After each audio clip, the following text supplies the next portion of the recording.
Morning.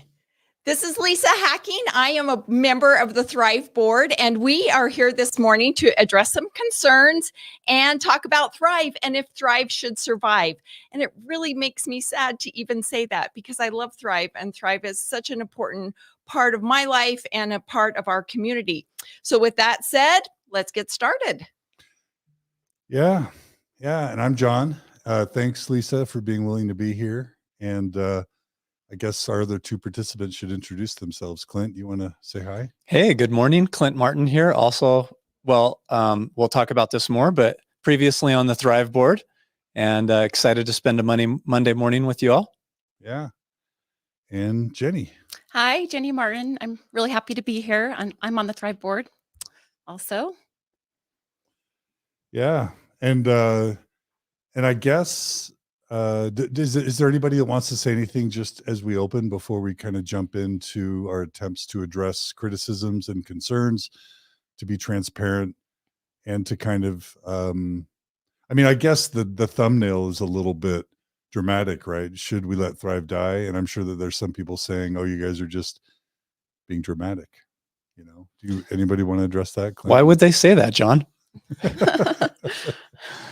Tell us about it. You're asking me? Yeah.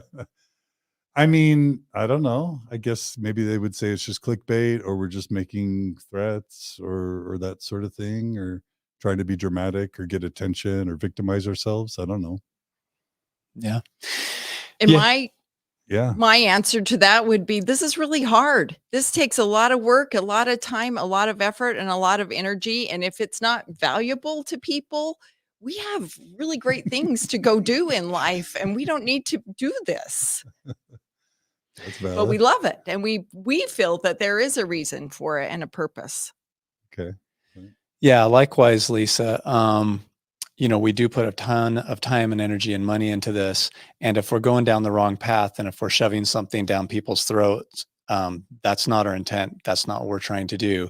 So we want to be open to criticism and open to being wrong and open to looking at new and better ways of building community in this space. If the space even wants community, maybe we're operating from an assumption that's flawed and people don't want community.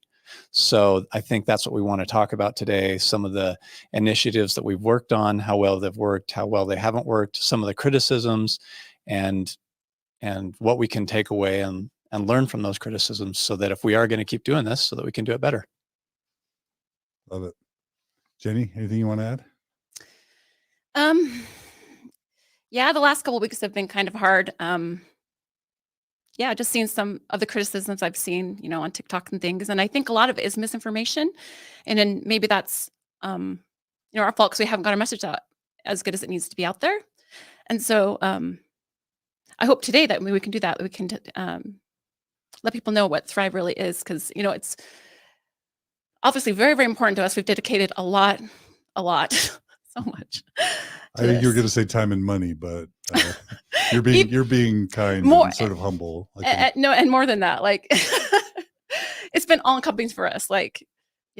So we love Thrive. It's near and dear to our heart. It's like to me, it's like Thrive is people coming together to help each other, not be alone. And it's more of the organization. I feel like it's like a community. We have people all over the country, having groups coming together, supporting each other under the Thrive name. And so I just hope today that we can show kind of more the heart of Thrive and what that is. So, yeah. Well, Lisa, you were kind enough to kind of put an outline together. And so I'm happy to have you kind of guide us. Okay. Take us through that. Okay. I think one of the things is we're a new organization still, and we're just learning, and we have some things that we're going to change next time we do things, and we learn by trial and error. But we are new, and we want to be the ones to get our voice out there and our story out there instead of someone else telling our story for us.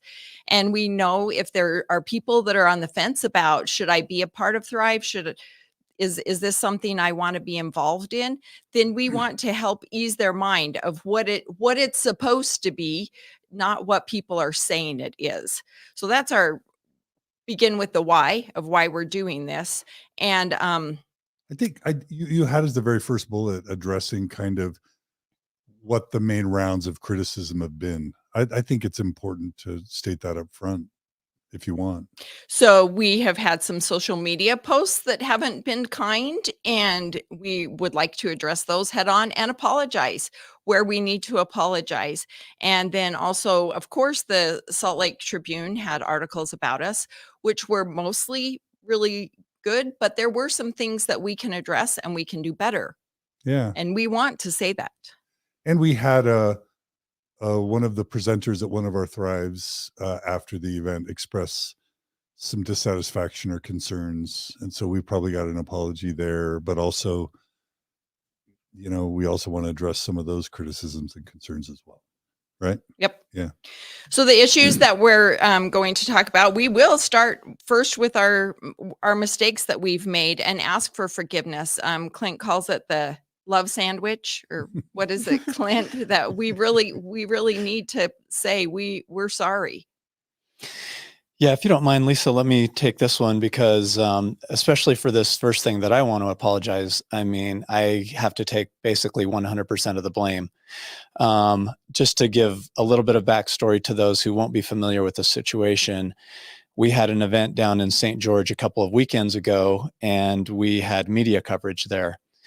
The speakers were not notified ahead of time that there was going to be media coverage, and so they may have presented things in ways which they would not have if they would have known that the media coverage was present. So that's 100% my fault. And I apologize to all the speakers for not letting them know ahead of time. That's due to my inexperience. I've never dealt with media on this level before. Every time that I've done stuff with media in the past, I have to pay them to advertise things. So this is my first time dealing with someone that wants to cover an event. So it's 100% my fault. And I apologize to those presenters for being taken off guard and not letting them have the full disclosure of what the situation was going to be like so they could make an informed decision. The way that we will rectify and do better is in the future, every speaker will know that anything that they say could be recorded by members of the audience. It could be shared on social media. There could potentially be media representatives there. So all speakers will be told ahead of time that what they say in front of a group could be shared on a wide platform, and to be conscientious about what they share and just be informed. Make sure that they have informed consent. I know that that's something that John talks about all the time. So I just want to sincerely apologize to all the speakers at the St. George event for not being notified of that. And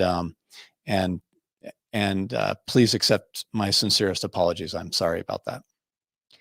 But I think an important thing with that, Clint, is that the audience was protected. The media knew that people in the audience were not, no pictures.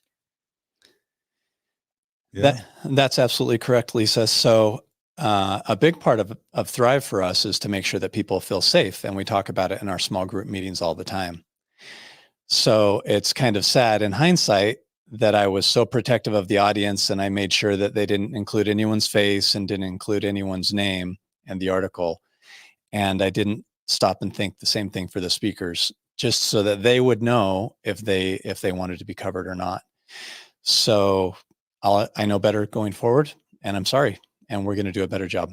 Yeah.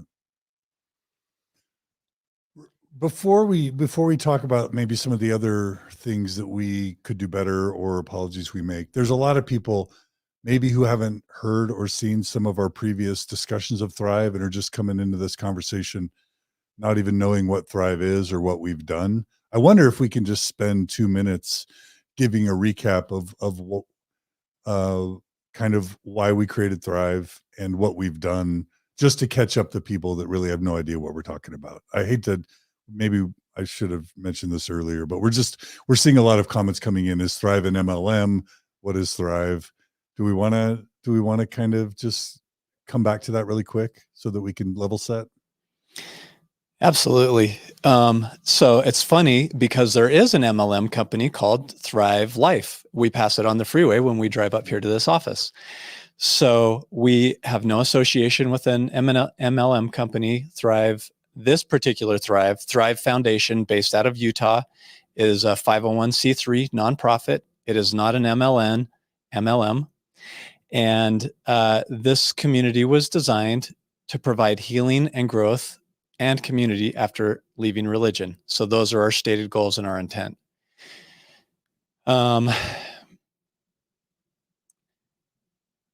We have hosted multiple large events. And another big part of Thrive that hasn't been talked about much is the small groups and the support groups. So if you go to the website, you'll be able to find pins of volunteers who have just volunteered to lead support groups in their area where they felt like they needed support. And it's a way for them to connect with people in their area. And those have proved invaluable.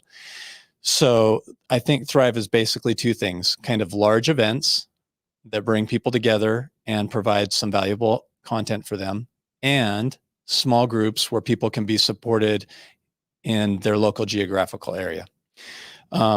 We've had, as I was going through the numbers, we've had about 4,000 people attend our live events in the last 6 months.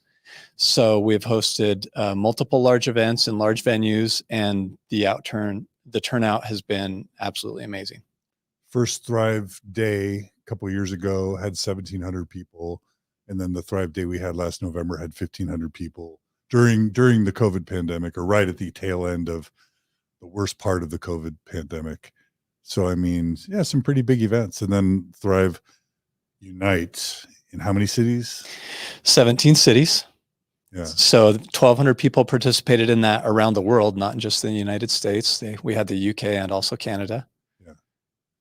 And Jenny, I think you're really good to speak to this because in some ways Thrive was created for you. You know, if somebody said, you know, Thrive's a money, we're going to address like the accusations that Thrive's a money grab, or that it's an MLM, or that it's a desire to keep people stuck in pain and misery, or to monetize people's pain. Just again, what's at the heart of why we wanted to create these events and why we wanted to support the creation of local communities? What's in your heart why you felt like this was worth your time and frankly your money? Why? Yeah. Well, I think this is so very, very important. Is like most people, when lose your faith, you like instantly lose your community. I remember feeling like, wow, I'm scared to tell my kids. I'm scared to tell my family.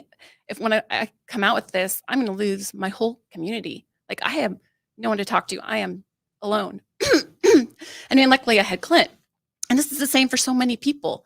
It's just you can instantly lose your community. And then at the same time, you're going through so much. There's so many things to deconstruct. Like, who am I? What are my beliefs now? Like, how I'm going to raise my kids? Like, so family dynamics, just so many things all at the same time. And you feel alone. And that is just like, it's too much. But there's like so many of us going through the same thing. So like, it's so important for us just to be there for each other. And that's what we want to do with Thrive, is just facilitate a way that we can find each other. We can be a support to each other. So, sorry. Yeah, Thrive has been so important to me in finding my community and gaining it back. And that's what we want for everyone. Just facilitate a way for people to find friends and community and support. Good. And John, if you don't mind, let me talk about the money a little bit, because that's kind of more my section. You know, just to be frank and honest, Jenny and I donated $40,000 in 2021 to provide these events. So we both work, you know, probably about 40 hours a week in this, and we put in $40,000. This has nothing to do with a money grab for us. We have a successful business. We consider this tithing money that we would have given to the church and they would have bought Apple stock. But instead, we're able to create this amazing community, places where we can heal and find new people to come into our lives that are just amazing, and provide an amazing place for other people. We hope that we're providing an amazing place for other people to find the same kind of connections. So the ticket price at most events is $25. And for anyone who has gone to a concert, who has gone to any kind of event, $25 doesn't go far when you're trying to rent the Salt Palace and you're trying to get bands and this audiovisual equipment that's super expensive. So we've lost money on every single event except for this most recent event in St. George. And we luckily had a generous donor that paid for 50% of the room rental, so we didn't lose money on the St. George event. So we appreciate that generous donor. Our intent is to make this a break even. It's very difficult as we're hosting these events because we have to rent the venues ahead of time. We have to make a commitment to the space, how many people are going to show up. And then we just hope that enough tickets will be sold that we can kind of break even. And we've had multiple issues come up with the demand. Oftentimes it's been a problem where the demand exceeds what we've committed to. So then we're stuck last minute trying to find a bigger venue, changing what we have to do with food, and it makes the cost spiral out of control. So anyway, I think that we're getting it dialed in. We're not asking for sympathy. It's not a problem that we're losing money on these events. It's something that we're more than happy and willing to do. We're just trying to get the system dialed in so that we can host these events at approximately a break even. And everyone that works for Thrive is working for free. Lisa took her Monday morning and drove in from her house to do this for free. You know, Natasha would be here. She's in Texas. She got stranded. She would be here for free. John, he makes money doing Mormon Stories. That's his job, but he does Thrive for free. He's never made $1 from Thrive. Jenny puts her blood, sweat, and tears into this for free. I work on this for free. Everyone, all the volunteers that host the small groups all across the country and the world, they do it for free. Everyone who works for Thrive does it for free. It's a volunteer effort. And we should add that we try to pay speakers because when we can, if the financial models of the events allow it, because we want to be respectful to people's professional, expertise. And so that also adds expense to events. And sometimes we have to pay for airfare or travel for some of these speakers. I don't receive speaker fees when I speak, but other people do. And that adds to the financial pressure of the events. Is that right? Absolutely. I'm glad that you brought that up. Yes. A lot of these people are professionals and we have paid speaking fees, and that is part of the model. Some people volunteer, some people take speaking fees, and that kind of goes both ways. But anyone that works from a structural level for Thrive is a volunteer. So thanks for clarifying that, John. And then really quickly, we'll talk about the future composition of the board, but Jen's monitoring the comments and she asked who's on the board because there's been speculation about. So maybe we could say who's traditionally been on the board, and then we'll talk about the future board composition later. Who wants to address that? Lisa, you So want to address right that? now on the board, Jenny Martin is the president. Is that what it's called? Chairman, president, and Natasha Helfer and myself, Lisa Hacking. We are the three members of the board. Our bylaws say that we can have 3 to 9, and we are interested in, we're talking about that later.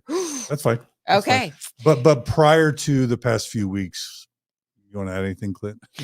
So prior to that, John DeLynn and myself, Clint Martin, had also been on the board. So we had 5 board members up until approximately 2 weeks ago.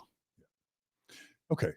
So hopefully that answers the questions. Okay. All right. This has been great. Thank you, Jenny, Clint, Lisa. Okay. Can I say Lisa, one yeah, more thing please, yeah. about the local events? So the face-to-face events is actually where the magic happens. So our Facebook group isn't like really active. There is some comments and chatter on there, but mostly the face-to-face events are what we're trying to facilitate, because that's where the magic happens. The connection takes place. The social interaction is what a human being needs, and you can have a therapist all day long and they can help you through to a certain point, which that's a privilege if you can have a therapist, but your therapist can't be your friend.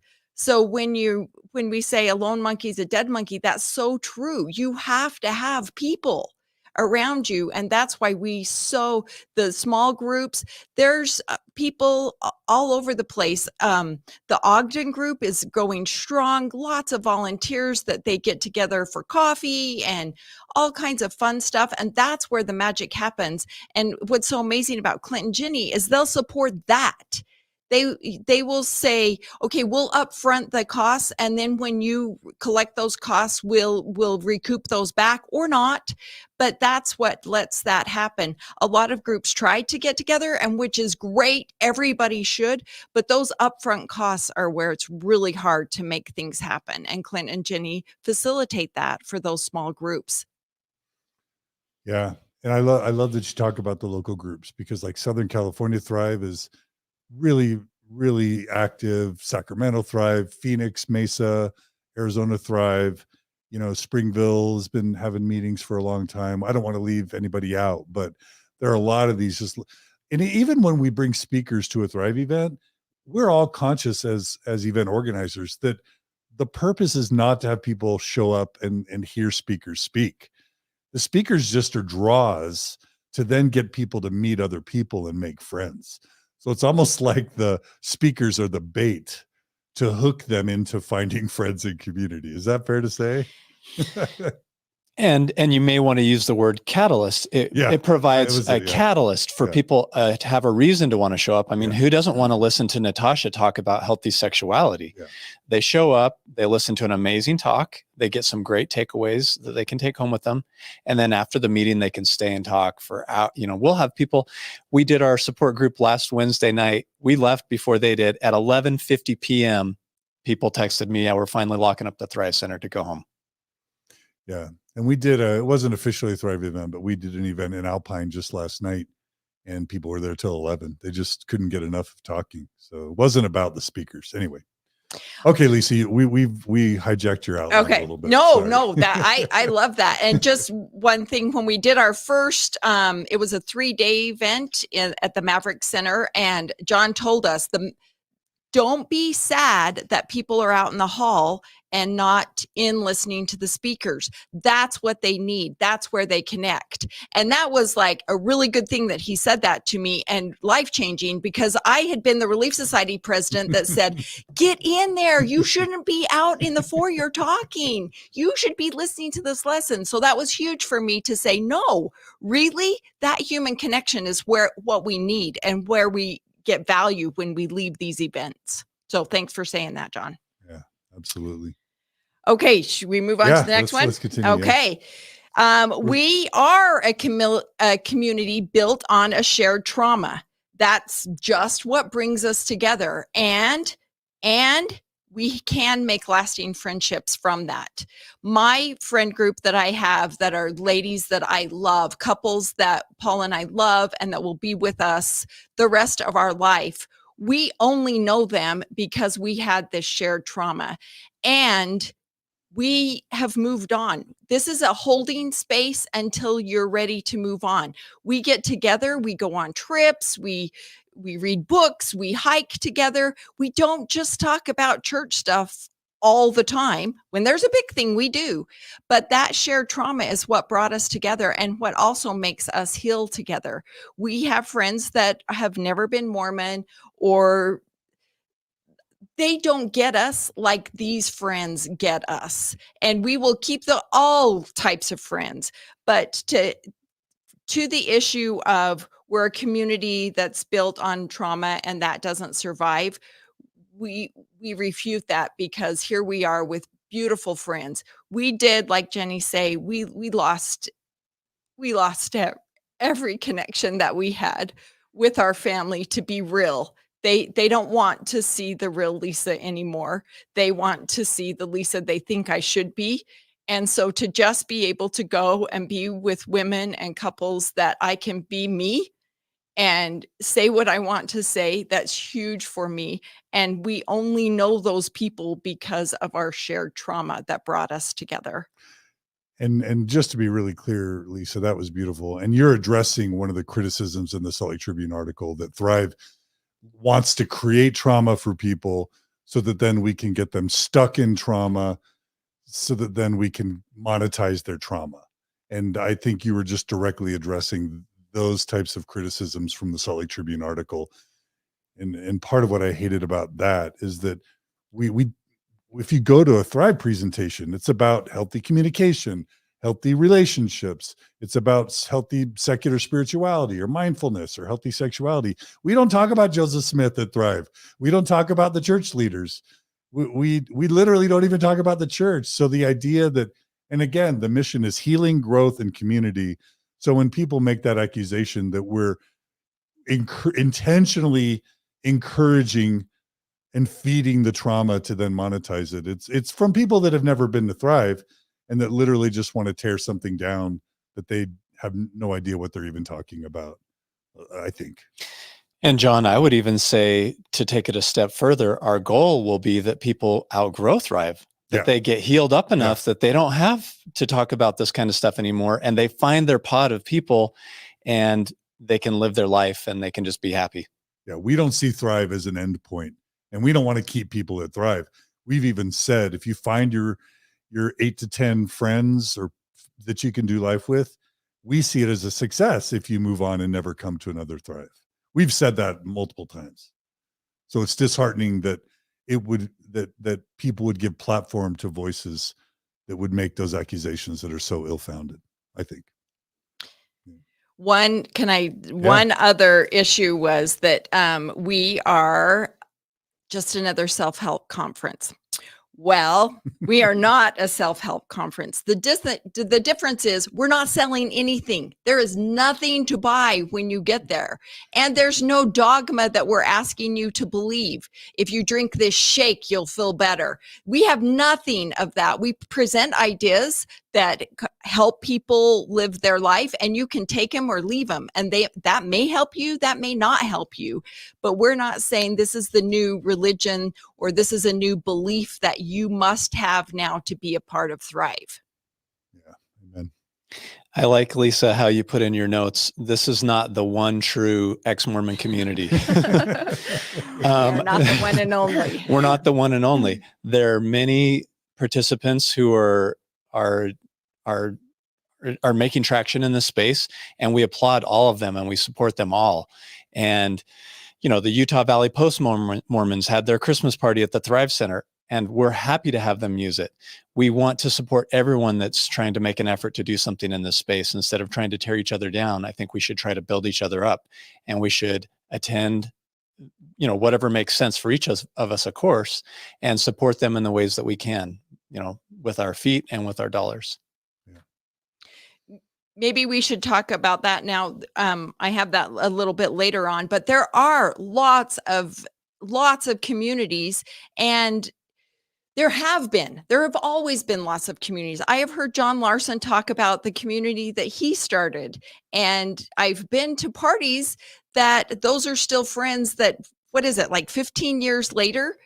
I'm like, now how do you know these people? And it was some community that they started a long time ago. That community's long gone, fizzled out, but they're still friends getting together, celebrating some new Easter or some pagan holiday that was super fun. But there are a lot of groups out there, and we support them all. Chelsea Homer has started the Lost and Found community. That is awesome. There's some great events, things that they're putting together. I know Noah Rashetta is coming to speak at one of their events. Amazing.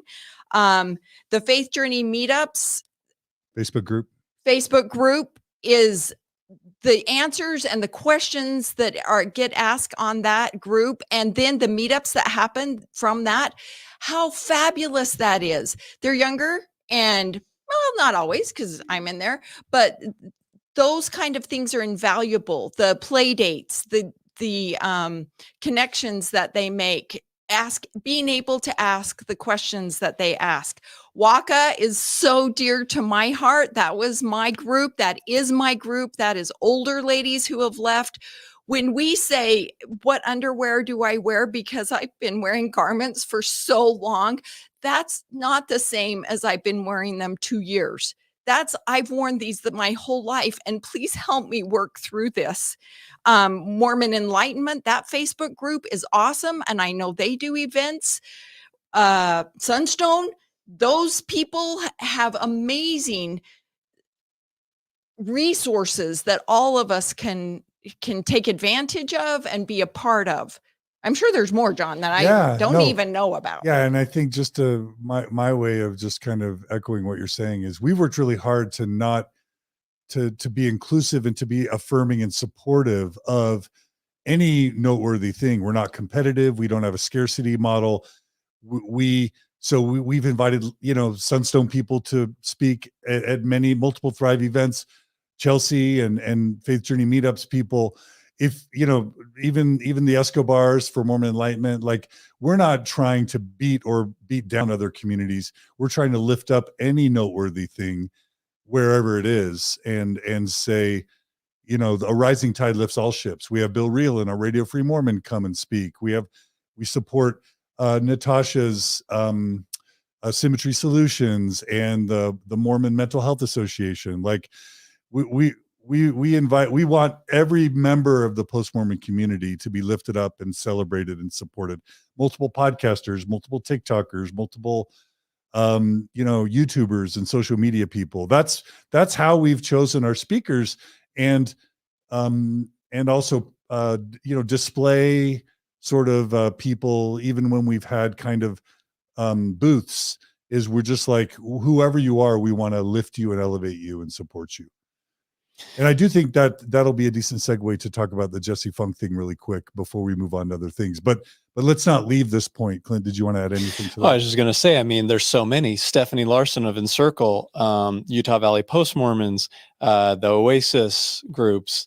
I mean, I'm not going to be able to think of them all the multiple podcasters who are, putting themselves out there, the Brit Vengers, Zelf on a Shelf, Alan and Katie Mount. There's a lot of people that are helping out in this. Someone's space. asking really quick, what's Waka? So do you want to quick, Lisa, do you want to give a quick description of what commercial Waka is? time for Waka?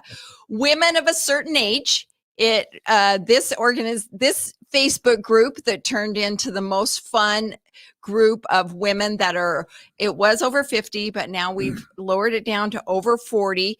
Kim Turner started this group many years ago because she needed some friends to go to lunch with. And she reached out on Facebook as a way to make some friends and find people that had common interests that she did. And it is a wonderful, wonderful group. We've had retreats, overnight retreats. There is something going on in that group all the time. And these are more mature women who have left the church and have different problems than young kids knowing how to parent. Now we're trying to figure out how to parent our adult children, how to help our elderly parents, those kind of everyday life things that we share in common.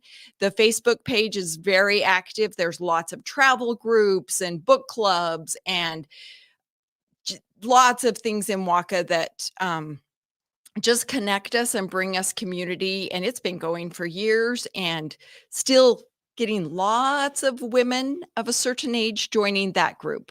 And we'll have Jen include a link to the Waka Worldwide Facebook group in our show notes for this episode, and to all these different groups, because again, we want to support all groups in a prosperity.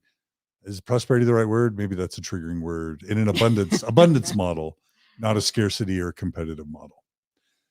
Should we talk about, criticisms around the Jesse Funk and especially for Truth situation as a way to, again, try and thoughtfully respond to criticisms and to be self-reflective? Is that all right? Yes, please. Would you lead that discussion for a minute, please? Yeah, okay. Please. Okay.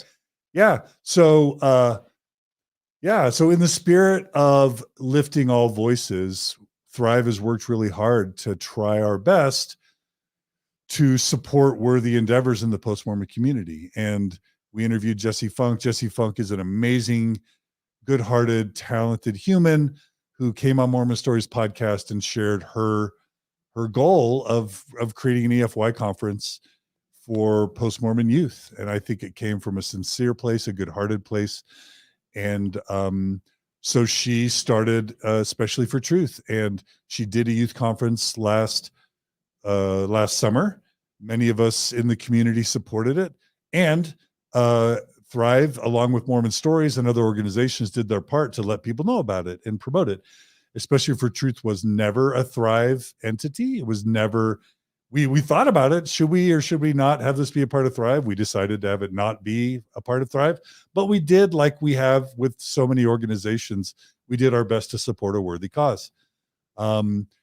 Recently, it came to light that the way Jessie described herself as a currently licensed therapist, it came out that that she hadn't updated or wasn't fully accurately representing her current status as a therapist, and there was just a lot of backlash against her. And I'm really proud of Jessie that she did her best to address that and to take ownership of it. I've seen multiple attempts at apologies, and ultimately, we'll talk about this piranha effect later, but it was, those were legitimate concerns that were raised that Jessie did her best to apologize for and address. And then it just felt like the piranhas smelt blood in the water, and they circled around her and made her just want to completely torpedo and abandon the entire endeavor. So are we at Thrive sorry for doing our best to promote what we felt was a worthy event? No, I don't think we're sorry. Do we think Jessie is a horrible, awful person who was trying to do harm? No, we don't. We think Jessie is a good-hearted, wonderful person who is trying to do good. Are we sad to see, especially for truth, torpedoed? Yes, we're sad. So we want to be reflective. And of course, we have to be careful about, we don't want to, for example, promote shysters or predators or people that could do harm to the community. So maybe our reflection is, it's a reminder that we need to be careful what and who we promote. And that's a good learning thing. But we wish Jessie well. We don't think she deserves to be discarded and canceled and destroyed. We're not sorry for promoting good endeavors, but we are going to take the feedback and try to the best that we can. Just be thoughtful about what voices we elevate. That's my take. But we love you, Jessie, and we are sorry for the way that I think people that really don't care about the post-Mormon community, or at least it's hard to see that they care about it when they're willing to just kind of really destroy a person who's actually just trying to do something good. I don't like that. And we're sorry, Jessie, that happened to you. And you didn't deserve that, in my opinion. Okay. That's my 2 cents. Yeah. And I like what you said. Jenny and I met Jessie probably about a year ago, right here in this very room, actually. And it's awesome to see people try to make something happen in this space. And I would consider her a friend, and I still consider her a friend. And just like you described, it's unfortunate the way that things went down. I think she's acknowledged that she made a mistake, and she's apologized. She refunded all the money to all the camp attendees. And like you said, she disbanded the project. So like you said, we're going to talk about this a little bit more later. When we're talking about these criticisms, one thing I just want to address really quick, we're not saying that we're not open to criticism. Thrive is open to criticism. We are open to being better and improving because we don't know what we're doing. We're making this up as we go. We're building the airplane while it's flying through the air. We're doing our best to help as many people as possible with a tiny amount of money and a volunteer effort. So we do want your feedback and we do want your criticism.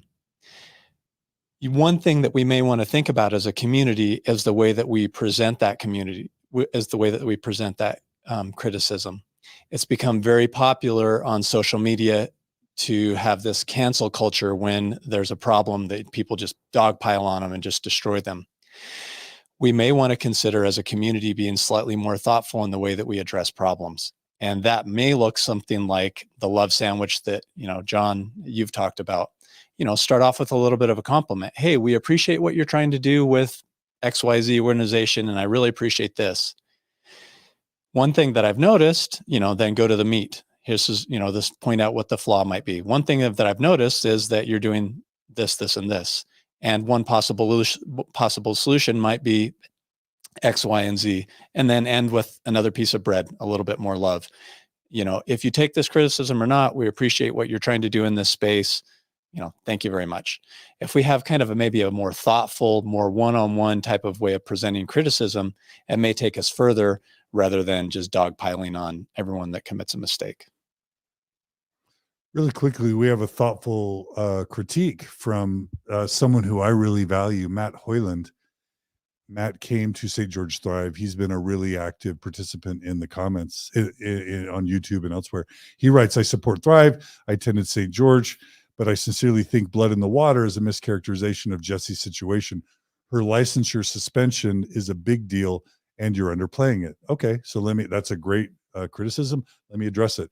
It is an incredibly serious thing as someone who has a PhD in clinical and counseling psychology and is not licensed by choice. It is an incredibly serious thing for someone to misrepresent themselves as a licensed therapist when they're not. So no, that's an incredibly serious thing, not underplaying it, addressing it very directly. I will say that there's a different, not that this is about Jesse, but there's a very different thing than never going to school, never getting your graduate degree, never getting licensed, and then representing yourself as a licensed therapist. And that's not Jesse's situation at all. But yeah, that's super important. That's super serious. So to address it very directly, those were credible criticisms of Jesse. And I'm going to say, I think Jesse has done her best to own up to that and acknowledge it. And we in no way support people. We condemn anyone who mischaracterizes their credentials. So that's very serious. But I think, like you said, Clint, there's a way to sort of reach out to somebody and say, hey, Jesse, you really ought to change your descriptions. You're not, was this intentional? Was it not? Were you, and trying to handle it with respect and with love instead of the circling in the waters feeding frenzy that I've seen happen in multiple contexts. So that's just all I'm trying to say is we can do it. We can say, wow, she's trying to do something hard. Maybe give her the benefit of the doubt, maybe show her love and support, and maybe not throw her away and discard her and give her encouragement. And that's one thing. The other thing that I just want to say is what people wanted to do, people that were envious of Thrive or jealous of Thrive or wanted to take Thrive down, it seemed like they were super eager to say, well, we can find something that didn't go perfectly or that was wrong that's associated with Thrive. And now let's use that as a billy club to beat down Thrive and to smear the reputation of Thrive. And I've seen that over and over again. And honestly, people have done it with me and Thrive, which is why a year ago, I'm like, maybe I shouldn't be on the board because what people like to do is they can find any imperfection, even if it's not directly related to Thrive, and then try and smear Thrive and take it down. And that's honestly how I see several things that have happened recently. And that I do think that's wrong and very harmful, especially to you guys who are working so hard to make Thrive, what it is. It's not fair that something that I may or may not do with Mormon Stories, the Open Stories Foundation, we intentionally set Thrive up as a separate nonprofit. Intentionally, it's an independent nonprofit. And so when people use Jesse or me, what I do with Mormon Stories, to smear and try and take down Thrive, that's what I object to. Jenny, do you have anything to add about that?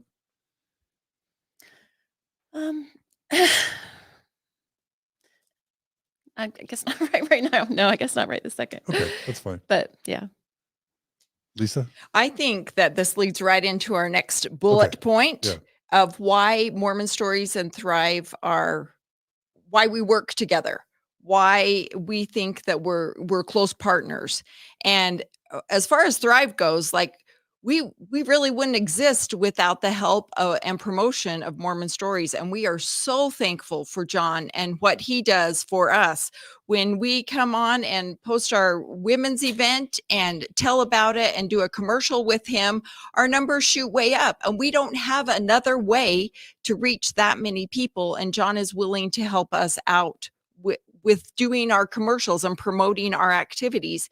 Plus the two organizations, their Venn diagram of what we both believe in and are trying to do overlaps so much that we need each other or we're a great fit for each other. It's a great fit. We both have individual missions. John's mission is different than the Thrive mission. The Mormon Stories mission is different than the Thrive mission, but we appreciate and support each other. And we are so grateful for John. And when he says that, maybe I shouldn't even be a part of it. We're so grateful. We couldn't and wouldn't want to do this without him. And I know that he's taken a few arrows for us too. And we appreciate that. And we're so glad to be a partner in this journey. Yeah. I do want to express my gratitude also. John and Clint, they've founded Thrive over sushi, I think, and it's amazing. It's helped so many people, done amazing things, and it wouldn't be the same thing without you, John. So yeah, Thank you for all you do. We really, really value you and appreciate you. Thanks, Jenny. And let me talk just a quick moment about this, because John, you and I have talked about this quite a bit, whether or not your presence and your involvement and your association with Thrive is helpful or not. And, I think that you've felt that it's drawn extra criticism on top of you. You've felt that maybe that people see it as a threat if you're involved in trying to build a community, and that that they may respond negatively towards that. And you've taken a lot of heat from the media over the years, and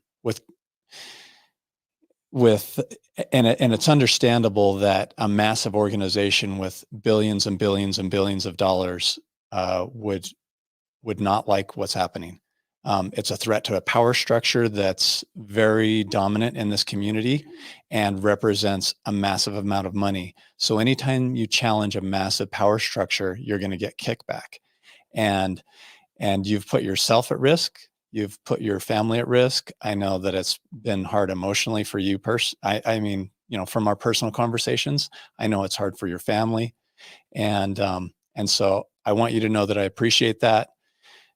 People probably could never understand. They see you on TV. They think you're like Superman. You're like a superhero, and like you're impenetrable, and like you don't feel the pain. But when, there's a newspaper article and you're on the front page of a newspaper and they're talking about how you're a horrible person, that has to hurt, doesn't it? Yeah, it hurts. Yeah. Do you want to share that with us a little bit or not? I mean, I don't want to make it about me, and I feel really grateful, and I feel like I've been given a lot, so I want to give back. But yeah, it's awful for me. It's awful for Margie. It's awful for our kids, just to be constantly smeared.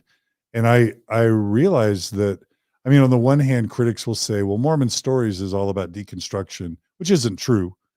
We worked really hard to have Mormon Stories be about healing and growth and people's journeys and how they heal and grow after their faith transition. But, we are sometimes really critical of the church, and we do talk about deconstruction a lot. So on the one hand, sometimes critics want to just focus on that. But then when we actually say, no, let's try and think about what's next, and let's invest in what's next. And so you and I get together, and Lisa and Natasha and Jenny and others say, well, let's build something all about healing and growth. Well, then people want to characterize that as a money grab and as an ego trip and as trying to create a cult and a narcissistic endeavor. Number one, it feels like you just can't win. But also there's like no good deed goes unpunished. There's sometimes there are groups of people that just want to, and I guess it comes out of a community that's been traumatized and that has been betrayed. So I think I get it. I think I get why there's a whole bunch of people out there that don't want to believe that anybody could ever really do anything with sincere intentions, that everybody's out for power and money. I get that. I think that's where it comes from. So that's why I try not to make it too personal. But I do think that we are trying to do good. I think we're trying to help people. And I don't think there's any, I guess what I was going to say is that I knew that this would put a big target on my back to do Thrive, because as soon as you start doing anything that starts to look like a religion or a cult, it's going to be triggering to people. So if I'm getting up there as a white, straight male who's privileged, who starts speaking charismatically in front of large groups of people and organizing things, it's going to be triggering for a whole lot of people. So we've tried to minimize my speaking roles. We've tried to have women lead, elevate their voices, and have a big variety of speakers. But I think it's still triggering to people. But yeah, at the end of the day, it's super painful and hard to be smeared. And honestly, I was torn about doing Thrive because I knew that it would invite a lot of triggered attacks, and it has. And that's hard when I could have just as easily taken a lot of breaks, gone on lots of vacations, just released my weekly Mormon Stories episode, and been just fine. But we all believe in what we're doing, and we've seen the results, and I just can't be that my contributions are just deconstruction. I believe in healing and growth, and I believe in community. So it's worth it, but it's painful and it's hard. Yeah, I'd be lying if I tried to downplay that. It's brutal to be smeared constantly and attacked constantly and demonized constantly when you're really just trying to do something good for people. So thanks for acknowledging that, everybody. Well, and thanks for sharing that, John. I mean, I don't know if you get a chance where people are asking you questions, because it's usually the opposite, but I feel like I've gotten to know you very well over the last few years. And just on a personal level, like, I feel like I know your heart and that your heart's in the right place. You're flawed. I'm flawed. Every one of us is flawed. And so we're not trying to say that we're these great people, but I feel like our motives are as pure as possible. And we're doing the best that we can to try to make a good space for people. And the need is massive, and you see it, and Jenny and I see it, and Lisa sees it. The need is massive. Okay. Before we move on, I've seen a couple criticisms. There's some people saying that we're trying to excuse Jesse Funk's lying. I don't know what else we can say. I think she's acknowledged that she did things wrong, and I think we've tried to make it very clear that that was wrong. It's wrong to misrepresent yourself as a licensed therapist when you're not. Is there anything anyone else wants to say? Because the criticisms seem to keep coming in that we're trying to excuse bad behavior. Is anything else we could say there? Yeah. So, but I'll echo what you're saying. So I would even still consider her a friend, and I will 100% acknowledge that she lied and she did something that it's not to the level of saying I'm a doctor when I'm really not, because she had been a therapist. She was going through the thing and she lost her certification. She actually had an action taken against her with the state. And I'm sure many of you seen it, and you can look it up on the state's website. And she surrendered her license. She signed the agreement, her signature's on it. So she surrendered her license. And then for her to still talk about herself as a therapist was the wrong thing to do. That was a lie. She should not have done that. And I believe that she has acknowledged that, and that she has apologized, and I'm sure she won't operate in this space anymore. So a mistake was made. She disbanded the camp, returned the money, apologized, and I'm sure she feels a ton of shame and very sorry that she did it. And so I acknowledge that. And I also still want to acknowledge that she's a person with this, that has inherent value, just like I believe everyone does. And I believe that we've all made mistakes. So I'm sorry if me being accepting of her after she's messed up is seen as being weak. So I apologize for that. Yeah. And we love you, Jesse. We're not going to throw people away when they make mistakes. Honestly, that's something I learned from Mormonism is we don't throw people away. We try to love and support them. So yeah, we're not going to throw Jesse under the bus, but we're also not excusing bad behavior. Okay, next. Yeah. Okay, which is some of what John was talking about of why Thrive is not a cult and it is not a high demand group. And this just blew my mind away, because obviously those people have not been to a Thrive event. Thrive is not a set of beliefs. We don't have an article of faith that you must believe. We're just a group trying to facilitate groups of people to get together with love and connection. We another criticism was we only have famous people speak. Well, I'm kind of just an ordinary person.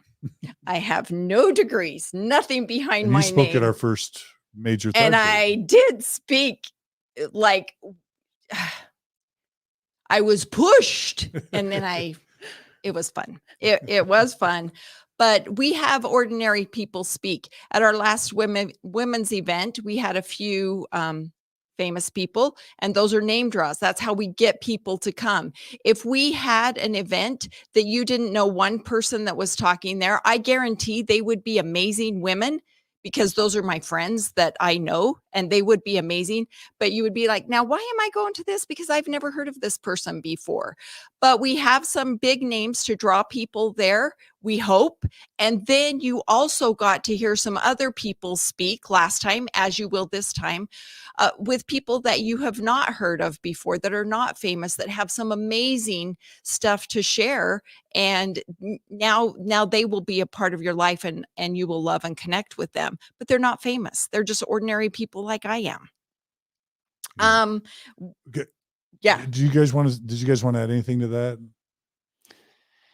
What I'll say is Jenny and I are also ordinary people. And we also mostly don't speak at the events because it makes us uncomfortable. Like, we're not seeking the spotlight. We're not trying to get up on the stage and be all that. We're just regular people. We found a place where we feel like there's a massive need and we're trying to help. Would you agree with that, Jen? Yep. I totally agree. This has pushed me in ways that I've never been pushed before, but I feel it's important. I'm getting more and more out of my shell. But yeah.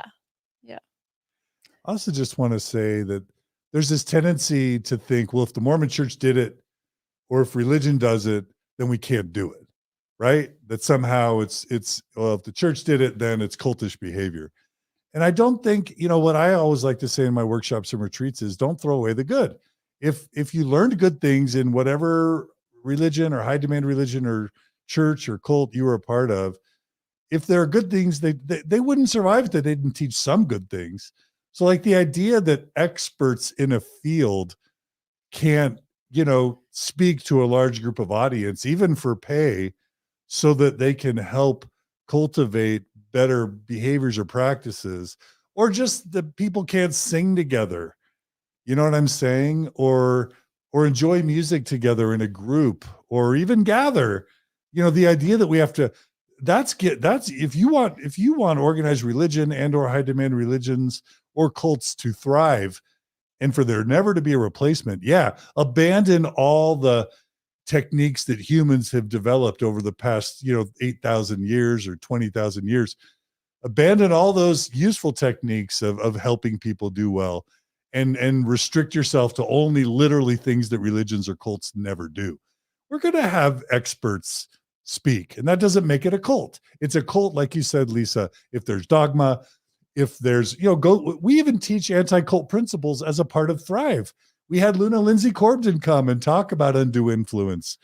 But look for things like excessive control of behavior. Thrive doesn't try and control your behavior, other than trying to make the speeches at these events somewhat reasonable for the attendees. We don't try and control the information. We're here disclosing and talking openly about criticisms. We don't try and control your thoughts. We don't tell you what to think. We have no dogma, and we're not trying to manipulate you through emotion, although we do try and have interesting and entertaining experiences. But just study cult principles, study Stephen Hassan, study Luna Lindsay Corbden.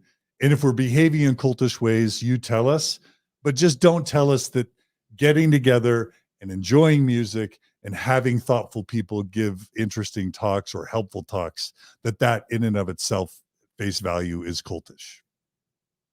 Is that okay? Yes.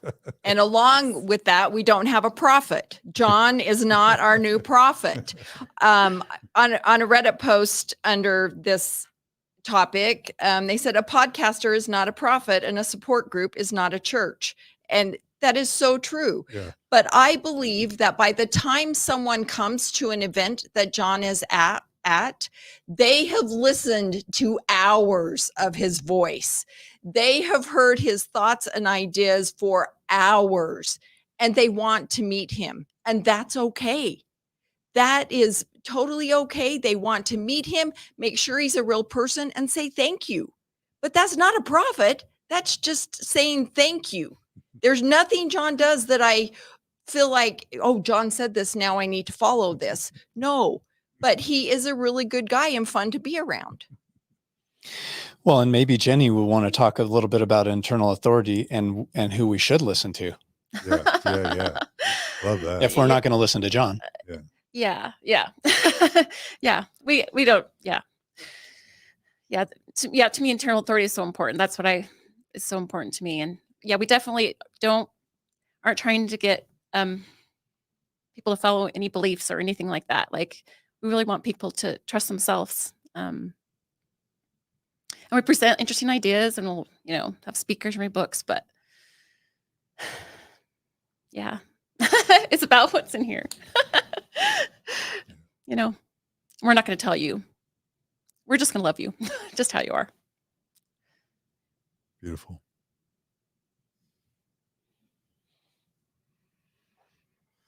So just one more thought on that is people poke and have criticisms about the way that we're doing this, but we want to say, and they criticize how people leave.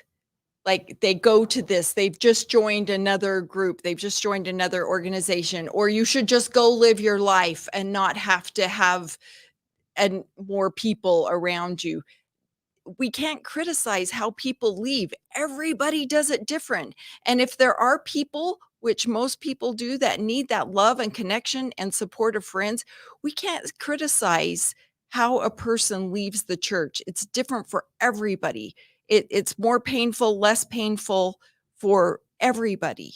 And to criticize where they go or how they process, I think it hurts us all. So when you say that, Lisa, it makes me think, like, how do you join Thrive? Because I don't know how. Like, we don't baptize people. We don't have membership roles. Like, you don't join Thrive. Like, Thrive is more like a state of mind and how you live. Are you thriving? Are you finding ways to live your best life after you've left religion? That's what Thrive is about to me. And we love you and accept you when you show up. And when you don't come back, we don't hound you to death and say, well, where are you? Why didn't you turn out? Like, if you want this for you and it's helpful, then awesome. Then turn out. And we're going to greet you with open arms. And we're going to try to love you unconditionally in our flawed ways. But if it's not for you, that's fine. We're so happy for you that you found your best life somewhere else. That's awesome. We don't care. We're not tied to this. If tomorrow no one shows up to any more of the events, Jenny and I won't do this, and we're going to freaking go to Hawaii and chill on the beach. We're doing this to help in a way that we think that can be helpful. That's it. That's it. That's what our motive is, and that's what's guiding us. But if it's not helpful for you, and if it's not helpful for the community, just don't show up and we won't do it anymore. We'll go away quietly. We won't complain. It's no problem. We're not tied to this.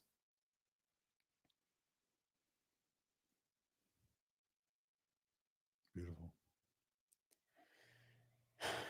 Yeah. Just something I've just been thinking about just lately is just like as I've seen just some negative things coming out is this: are we so broken as post-Mormons that we have to tear each other down, like in this space? Like, is what we're trying to do, I know it's hard, but is it impossible? Like, I know it's important, but like as post-Mormons, like how powerful that'd be if we could just like build each other up, like we've already talked about how that's right. We want to support all these groups. I guess what's been so hard for me is like I feel like I knew I'd be getting heat because I knew I was doing something important and I knew I'd be getting heat. But when it came from people I thought it was community that I was trying to help, I think that was my little faith crisis, and it hit me really hard. Yeah, because I love this community so much. And there's a lot of pain here, and there's a lot of good to be done here. It's really important. So we just need to have each other's backs.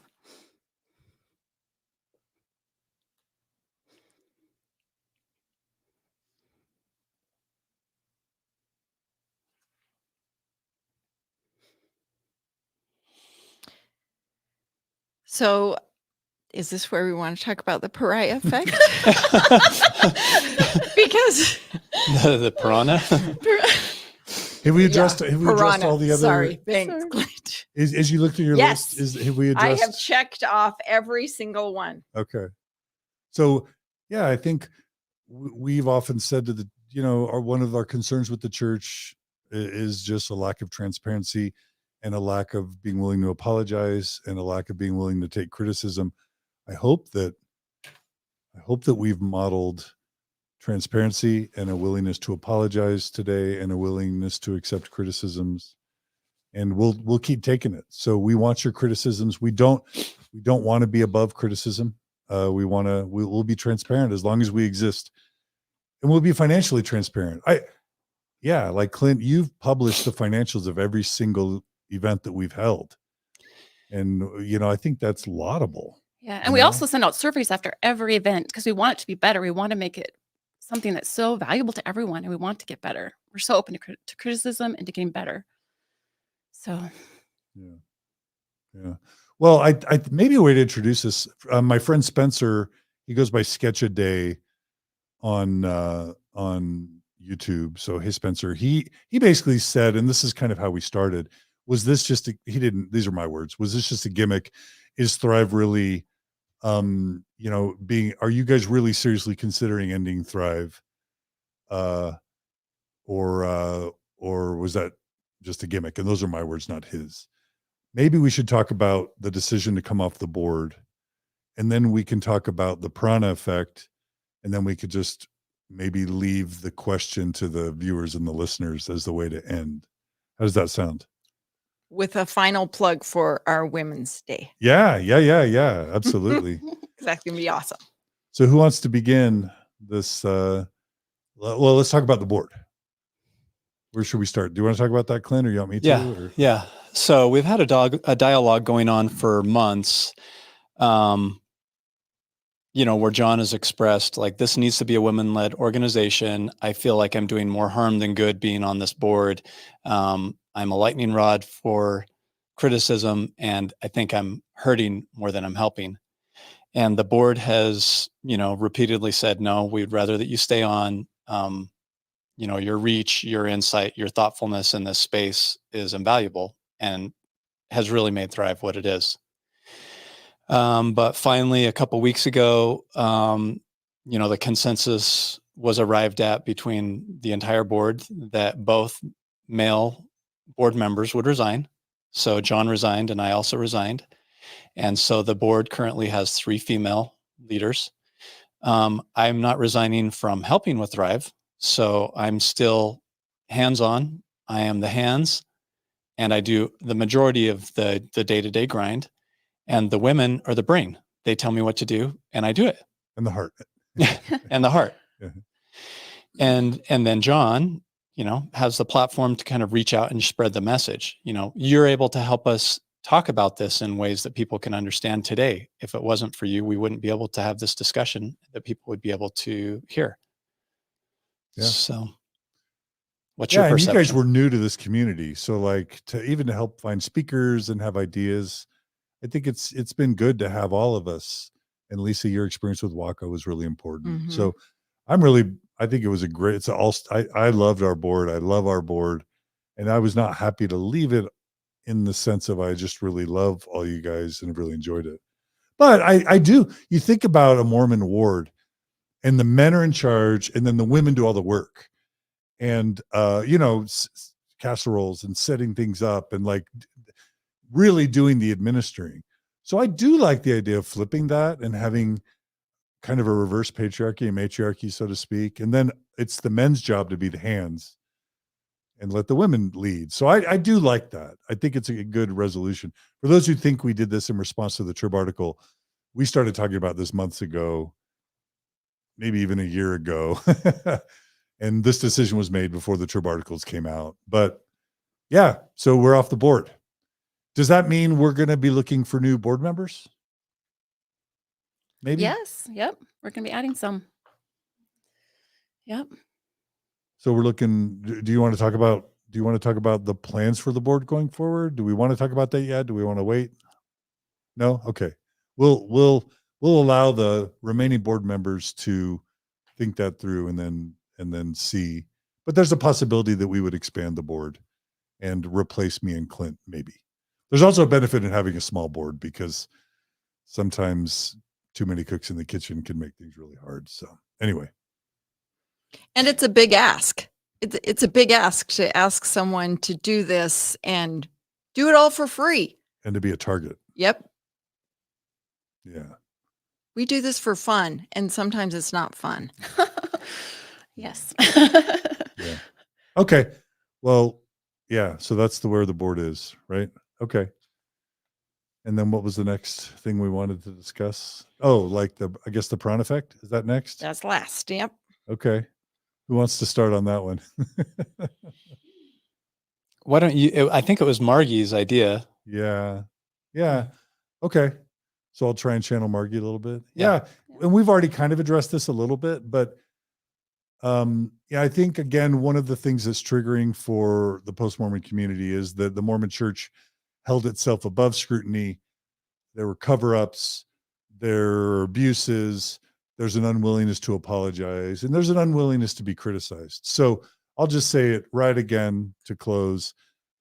Thrive is never going to want to be that way. Mormon Stories, I feel like, has never operated that way. We believe in transparency.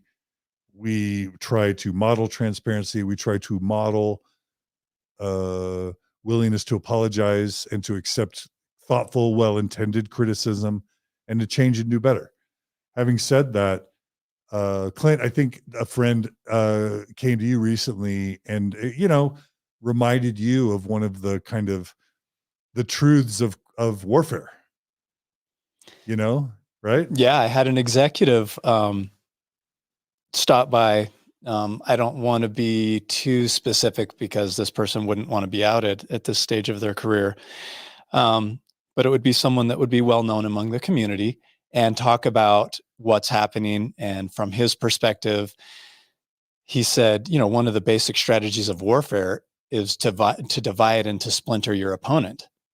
And so his perception is that has been happening in our space. We're killing each other off. We're fighting each other. The church doesn't even need to hardly do anything.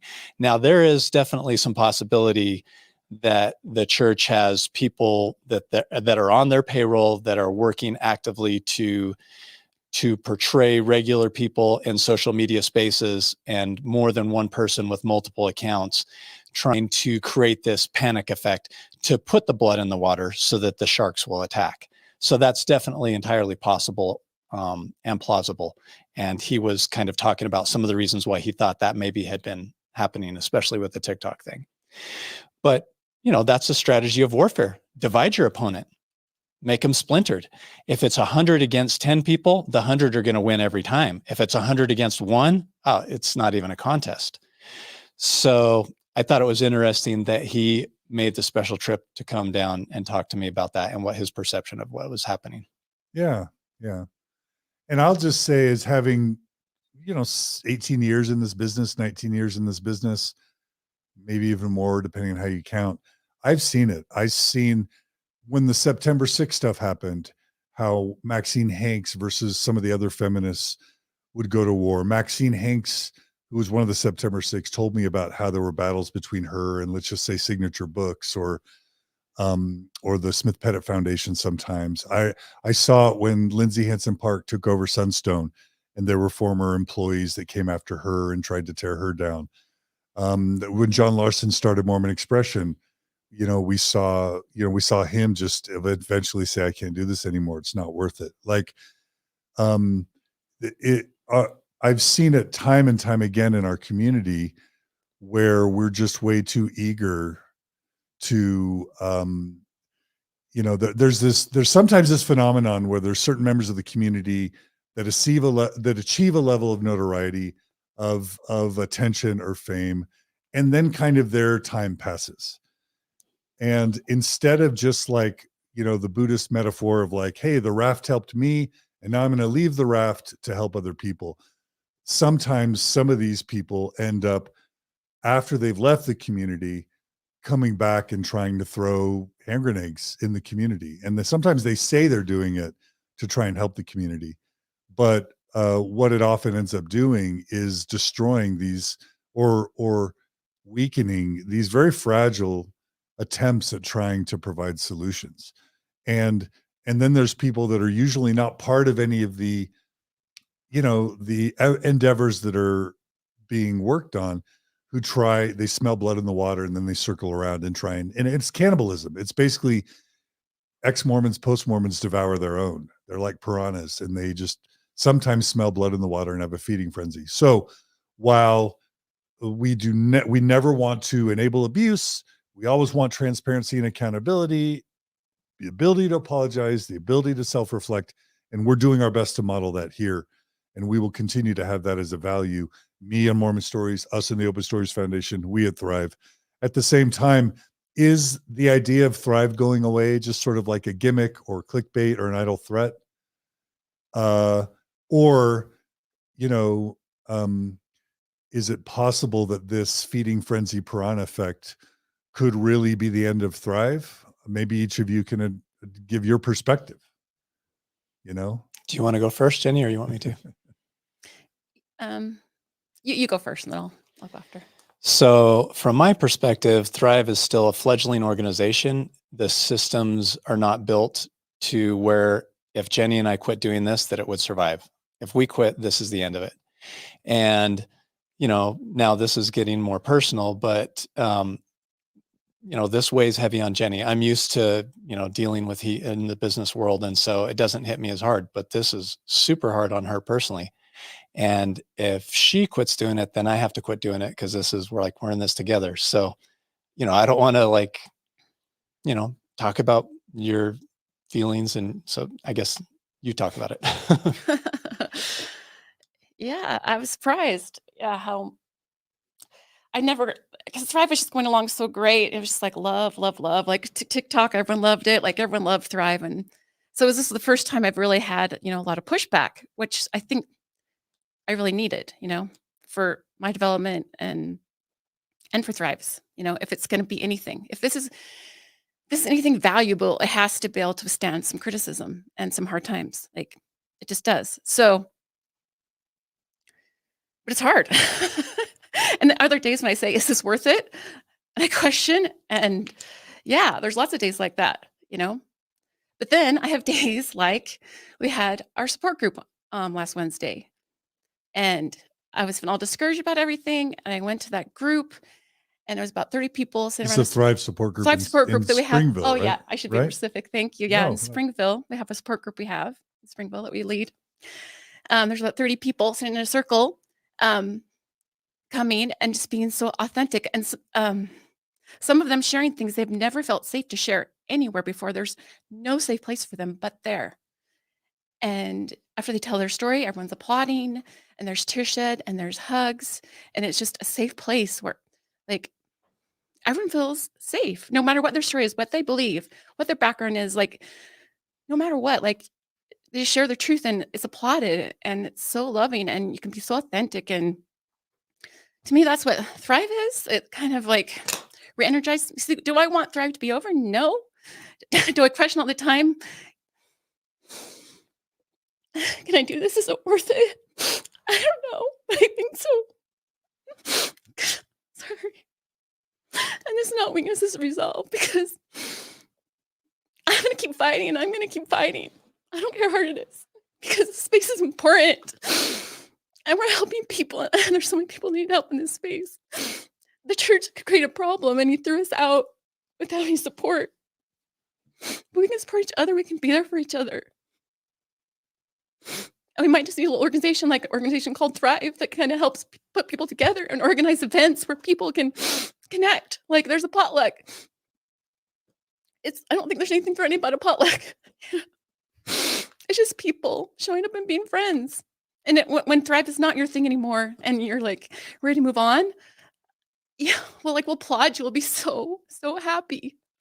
But at first it's so hard and you do need that support because it's too hard to do alone. So it's a clickbait, no, but it's worth it. I don't think Thrive's going anywhere because we can do a lot of good. And if you don't mind, let me say one more thing. One of the takeaways that I'm coming away with is it's easy for an organization with just a few people to be destroyed. You know, they can slander Jenny and I. We're not perfect. You're going to for sure be able to find things in our lives that you're going to look at and say, oh, they suck. They're bad. They're horrible people.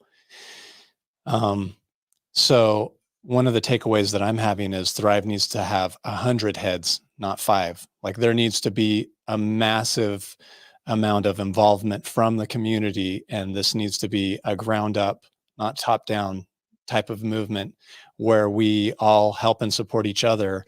And we help create systems to make that effective and make it so that people can find the resources.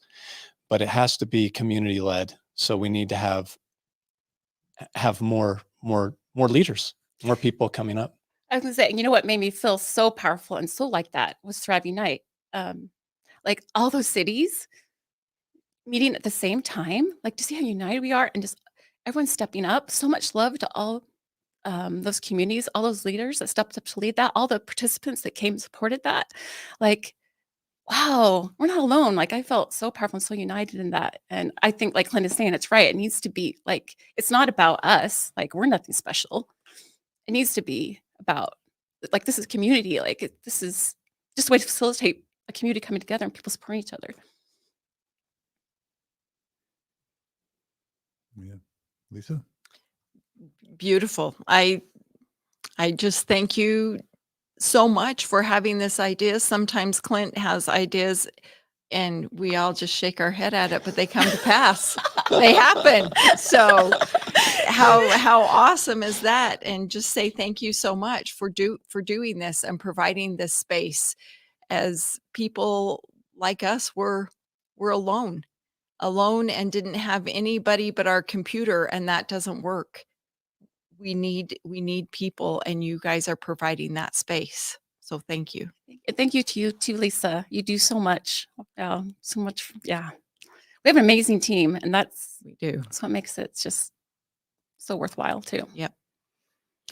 And really, when you say you guys, what I think that you're saying is like the hundreds, if not thousands of volunteers of people that are leading the small groups in their homes, the people that are stepping up and running and organizing these events all around the country. And I think before we end, we should make sure that we give a plug for all the upcoming events. Because it's not just, and it's us sitting here in this room and Natasha, that we're on the board, but it's all of us. It's a collective us. It's us as ex-Mormons, as us people who have left religion, who have lost the framework for their whole life. It's us together. There's someone who I once considered friend who's just making the comment that you guys don't get it. You're not the ex-Mormon community. I just, again, sometimes it's just hard to deal with some of these voices because we think we are the ex-Mormon community. No, we're just not the one and only. We're just one of several people or groups trying to be a part of the solution. We've tried to elevate as many other parts as we could. So I just don't even know what to do with some of that. But again, go ahead, Clint. Well, so one thing I would say is if this person feels passionately and has a better idea, do it. We'll be happy to support you. Yeah. Make it happen. Make a safe space for these people. Yeah. Like there is a demand that's we can't even believe. We're not satisfying it. We've barely scratched the surface with our measly efforts. So please jump in and help. If this is not if we're not doing the right thing, please show us the right way. Yeah. And Thrive won't be the right thing for everyone, but there's lots of other groups too. And we're so grateful for all those other groups in this space too. So maybe one of those groups could be the support, or maybe you feel like you're past it and you don't need the support anymore too. So. Yeah. But to try to deny us the opportunity to meet, like stop and evaluate your motives. It's not okay that some of us get together because we feel like it's helpful. Maybe you don't need it, and that's fine. And we applaud you. And that's amazing that you're tough and that you're strong and that you can do it on your own. But some of us do need it. So please allow us space, and we'll allow you your space. Yeah. Well said.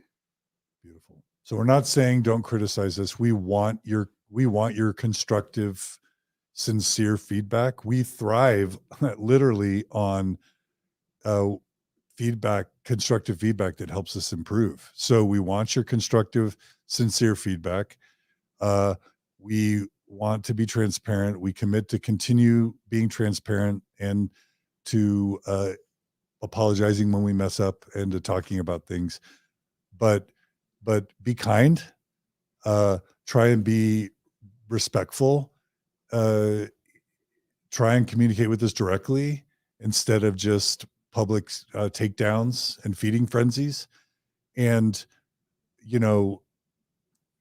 what we need our community members to try and do is to differentiate between smears and lies and mischaracterizations and actual credible evidence. Because one of the things I know for sure is that you get lied about and smeared in this community as well. And then they'll try and associate that with organizations like Sunstone or Thrive or others. And so we don't want our community members to enable or tolerate abuse, but we also hope that our supporters, our community members, and just the general ex-Mormon community will look into accusations or smears and just become educated, so that we don't let just people that want to throw hand grenades and tear something down, we don't let them be successful. So gather information and don't just believe smears or rumors or false accusations.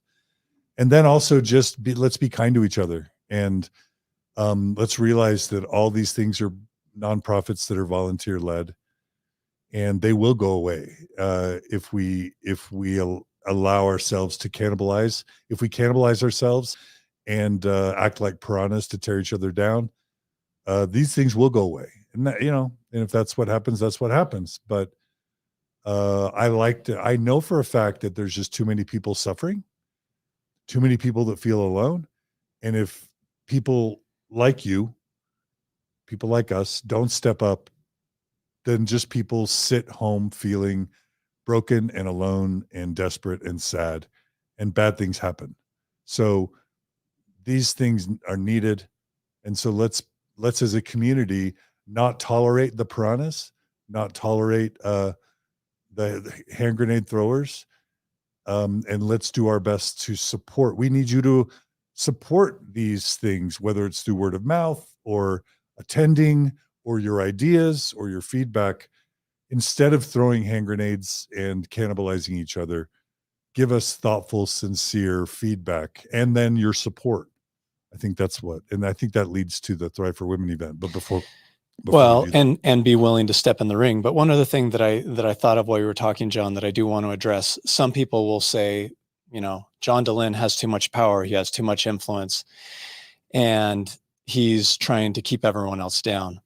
So I just want to maybe quickly talk about that directly with you and make sure that, and I feel like that you're going to answer this question. Would you be willing to support anyone that has a podcast, anyone that has another group that they want to start, that they want to talk about, that they want to promote? Would you be willing to also have them come on your show and promote them?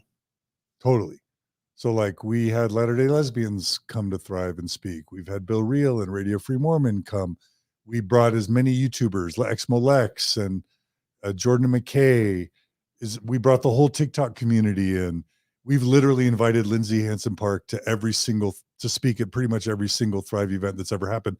No shade on Lindsay. She's super busy, but we want to support every good endeavor. Waka, Chelsea Homer, Mormon Enlightenment, Faith Journey meetups, Lost and Found Club. We embrace them all. If there's an organization that springs up tomorrow that says we want to do post-Mormon community way better than Thrive, we'll be the first to support it, to promote it. And if you put us out of business, like you said, man, maybe we'll take a trip to Hawaii, but none of us need this, other than we all need meaning and purpose in our lives. But none of us need the adversity and the expenditures of time and money that this has costed us. So yes, we'll heartily endorse and support efforts. We don't believe in a competitive scarcity model. We believe the more voices, the better. And yeah, I'll put Mormon Stories and the Open Stories Foundation and my own voice behind any laudable, worthy effort. Perfect. Your question? Yeah, that's perfect. Thanks, John. So for anyone out there that's listening that says, hey, I have this idea, I want to do this. Ideas are a dime a dozen, but people that are willing to step in the ring and execute are very rare. So if you're that person, step up, execute, and John's willing to help promote it and put his voice and energy behind it. Sure. Yeah. Lindy's in there commenting. I'm thinking about our original Thrive organizing committee with Brooke and Lindy and others. Just shout out to everyone who's been a part of making Thrive successful. There's so many people behind the scenes whose names we're not even mentioning. I also want to shout out to Justin, who started a Discord community, the Exmo Gamers Discord community, as well as the new Mormon Stories Discord community. Shout out to Justin and support that if you guys are into Discord. And then I do want to end by talking about what events we may have coming up. Yeah. Yeah. And which actually leads right into that, because I had this great idea. Oh, we should just do a women's one-day event. That would be such a great idea, which was totally my idea. Like, I've planned events my whole life for primary kids, for young women's, and now and then Relief Society kids. I'm like, we could do this in this space. And I pitched this idea to Clint and Jenny, and he was like, you go for it. And that is what happened. We thought there'd be 100 people, and there ended up being 800 people. But now we're doing it again because it was a lot of fun, and there was a lot of healing and growth from that event, and from just meeting as women and having that women's energy in the room. So April 2nd in Orem, all the details are on the thrivebeyondreligion.com. But also on that day, there's a lot of other Thrive events happening across the whole United States. So when we had our January 22nd Thrive Unite, some of those events were postponed, and April 2nd, like, for some reason that date was chosen as the date to have all these other events. And so I think there's one in Southern California, the Texas one, because Houston. My good friend Margot can't come to the women's one because she's speaking at in Houston, and there's another one. There's one in Denver. Denver's getting together. They're doing something. Orlando, Florida. So RFM's going to be speaking down there. So, trip to Disney World and to meet some ex-moms in Florida. And the Houston people, I'm from Houston. That's where I grew up. And the Houston people asked me to come down to the Houston Thrive. So I'm coming to that. On April 2nd, I'll be in Houston, but don't come for me because this isn't a cult. but come if you want friends and community in Houston, right? Southern California. I know there's a bunch of you down in Southern California. Jenna and Alicia have got an amazing event put together. So also on April 2nd. And Lisa, can I say one other thing? Yeah, please. So I have had multiple men reach out to me and said, hey, we're kind of getting left out in the cold here. And, we don't want this to be like an all lives matter thing. So don't take it that way. But some guys want to get together, So we put together a simple event for men. So this will be April 3rd, the day after the women's event. So that, if people need to alternate babysitting and stuff like that, it's going to be at the Thrive Center in Provo, 10 a.m. to 4 p.m. Just, we've got some great speakers. You probably won't recognize a bunch of them, but it'll be a great chance to meet other guys, people that you can share and share your pain and some of the challenges that you're facing. We have one speaker that's going to come and speak to us, Tiffany Rowe. The title of her talk is How Not to Be a Patriarchal Prick. So I think that'll be helpful.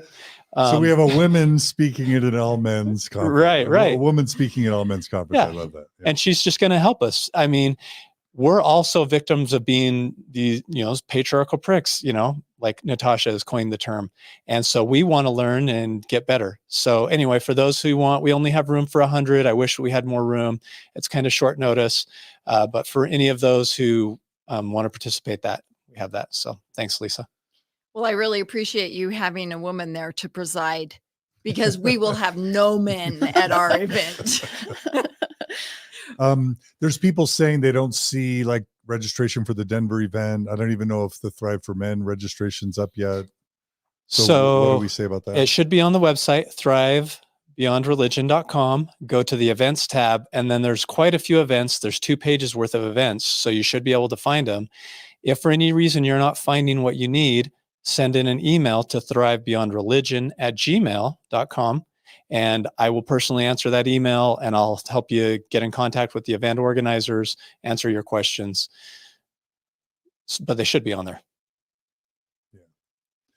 Yeah. And Thrive for Women. I hope women will show up because these are amazing events, and we're going to do our best to make it as you guys are doing an amazing job to make it just rewarding and fulfilling and meaningful for the women who attend. Yep. Yeah. So what, I guess if we had to end by just saying, should we let Thrive die, or whatever the thumbnail said?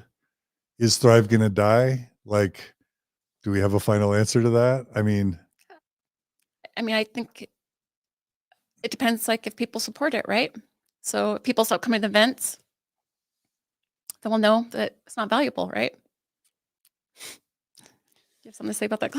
Well, and I guess I just want to say, I don't want to let a few haters ruin something that I feel like is really important and helpful for the community. Now, I could be wrong. And so I could be projecting my own desires into this space. And that's probably happening for sure to some degree.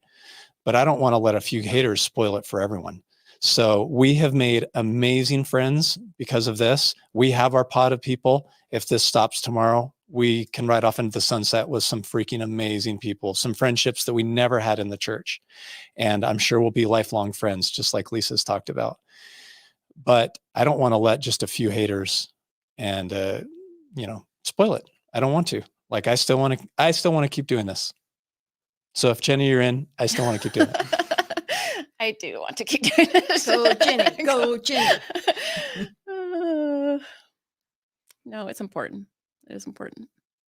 And I'm getting tougher. I'm learning a lot. I'm getting tougher. I'm getting a thicker skin.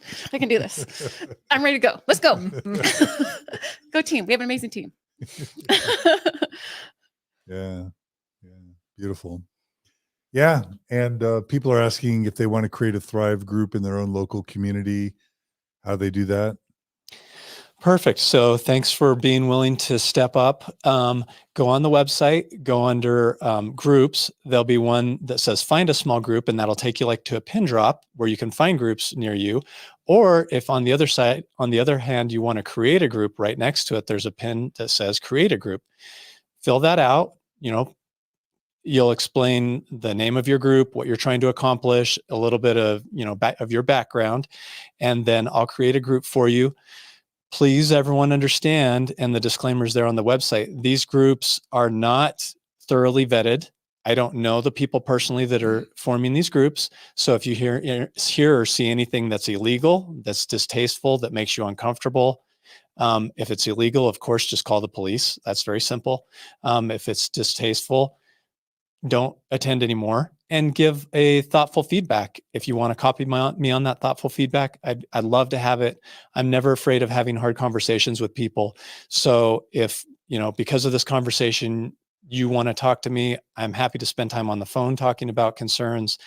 I feel like I'm pretty open to criticism, and I don't take it too personally.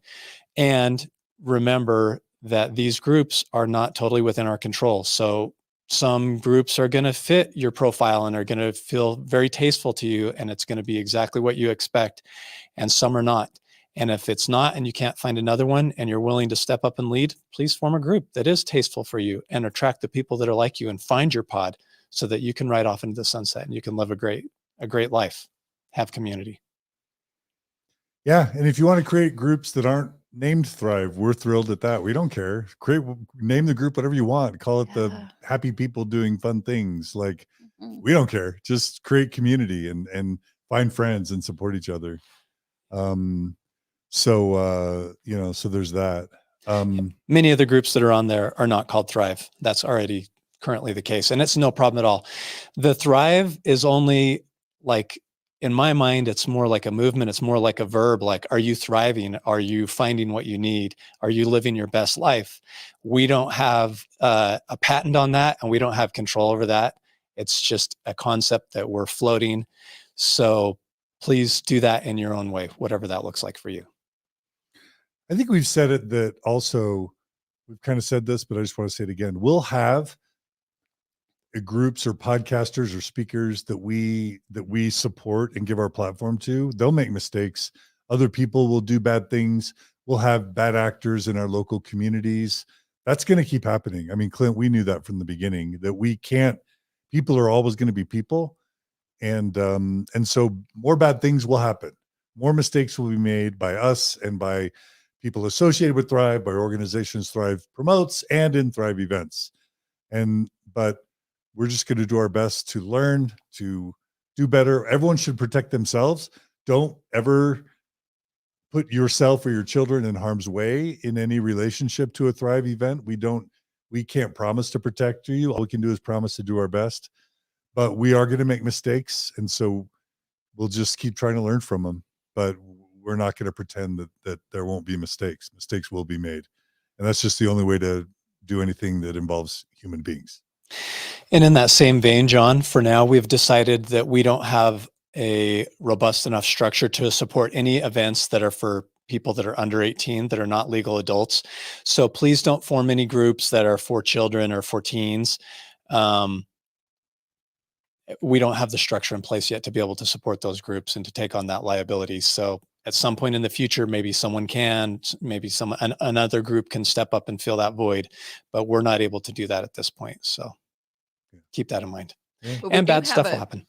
We have a Thrive Singles, which is super awesome because how do you connect? And I think they do fun things, and they're really good in that group to form. I like D&D. Okay, tonight we're going to play D&D. Just kind of doing their own thing and finding their people. So, yeah. Meg is leading the Thrive group, and she's amazing. She's brought a ton of energy into that space, and the group is exploding. You know, they meet frequently in Provo. So any of you who are single, who are looking for a place for community, this is not a dating type of group, and Meg will, kind of talk to you as you join the group. But it's a great place to make friends. And, if you find relationships, I guess you find them wherever you find them. And the Facebook group is Singles Thrive for that group, correct? And I think they're on Instagram also. Yeah. So we can add that to the show notes. Yeah. And I mean, now that we're talking about some of the other offerings, we have a Zoom support call. So if you don't want to get together in person with people, but you want to be able to participate from your home, from the privacy of your own living room, you can join in your PJs. Brett Palmer has led that group for the past 2 years or more. He's got a bunch of moderators that help him out. So there's one at 9 a.m. on Sunday mornings, every Sunday morning at 9 a.m. And that's a co-ed group. And then there's a female-led group that starts at 10:15 on Sunday mornings. The link for that is right on the main page of Thrive, right below where it says find a group. Then there's a Zoom link right below it, and it talks about the Sunday meeting. So you're more than welcome to jump in. And that's another way that you can participate. It's totally free, of course. And you'll find people that are going through the exact same thing that you're going through. Beautiful. Cherish says, I'm a moderator on Zoom support call. You guys should join on Sunday morning. Yeah. Beautiful. Somebody else says they're going to start like a Thrive Saratoga Springs or a Thrive Eagle Mountain. Like, we need it. Yeah. We don't need it, but like the people of Saratoga Springs or of Cedar Hills or of Lehigh or Highland or, Orem or Provo or Ogden or Logan or Rexburg, they might need it. And these groups are actually, we're not a franchise. So we don't own the local groups. The local groups are self-owned, self-run by volunteers. So when we say we want to see a Thrive in every local community, not for our expansive ambitions, but just so that there's something for the local people, whether it's Thrive or some other organization. There's a bunch of Mormon Spectrum groups that have also posted their pin on Thrive, and that's totally fine. If you've already got a group going, we're happy to help promote you. John's going up to speak at an event in Boise, Idaho, and it's not a specific Thrive group, but he's going to help build community there and to provide the support that we all need as we leave the church. Not that we all need, that many of us need as we leave the church. And Cherish she's a worker. If I assume it's a woman. Cherish, yeah. I already started Thrive Eagle Mountain, so there's a Thrive Eagle Mountain. Also, there's some people saying having a Thrive for women, Thrive for men leaves out gender non-binary people. I would guess that anyone who identifies as gender non-binary could come to either Thrive for women or Thrive for men. They get to go to both. Absolutely, 100%. Yeah. So we'll try and be thoughtful about how we talk about gendered language, but that's sure, a great point. That's a very great point. Yeah. Let's do better about that. So if you're gender non-binary, come to Thrive for Women or Men or any other event. Correct? Yep. Is that fair? Awesome. Okay. We covered it. Did we cover it? Did we do it? I think so. All right. Well, I want to end by saying, like, it's one thing for the attacks that I continue to receive. It was really hard for me to see you, Clint, and you, Jenny, smeared after from this Trib article and from certain people. To see them attack you guys, not just because they were lying, but the things that were said, that you guys were doing this for the money and that sort of thing, knowing that you've shelled out personally tens of thousands of dollars of your own money and all the time you guys have spent. If you could have started another business and made so much money, like, it's been really hard for me to see two of the purest hearted people I've ever met in my life get smeared so mercilessly. So, and Lisa, you're no exception to that. You and Paul are some of the purest hearted people I've ever met in my life. And Amen. and then Natasha is just such a professional and so good hearted, just along with all the other volunteers. So I just want to add my apologies to the way people have smeared you guys. You don't deserve it. I love you guys. I'm proud to call you friends. I'm proud of what you've done. I see your hearts, and I just want to give public witness that you are beautiful, good people who have done great things. And if all this dries up tomorrow, we will have helped thousands of people. And I think we can all go home sleeping well at night, knowing you should all go home sleeping well to know that you've spent a couple years at least doing your part. And it's made a huge difference. So I love you, Lisa. I love you, Clint. I love you, Jenny. Love you, Natasha, whose plane got delayed and she couldn't make it today. And loved everyone Lindy and Brooke and everyone who's made Thrive successful. Love you all. Thank you all. Thank you so much, John, for letting us come and tell our story. Yeah. All right. Anything else, Clint? That's it. That's it. Jenny? Thanks for having Yeah, us. that's it. All right. Thanks, Lisa. You're awesome. And thanks to all you guys. We'll see you guys all again soon on Mormon Stories. Check out Thrive at thrivebeyondreligion.com. Thanks for your support. And we'll see you guys all again soon on another episode of Mormon Stories Podcast. Take care, everybody.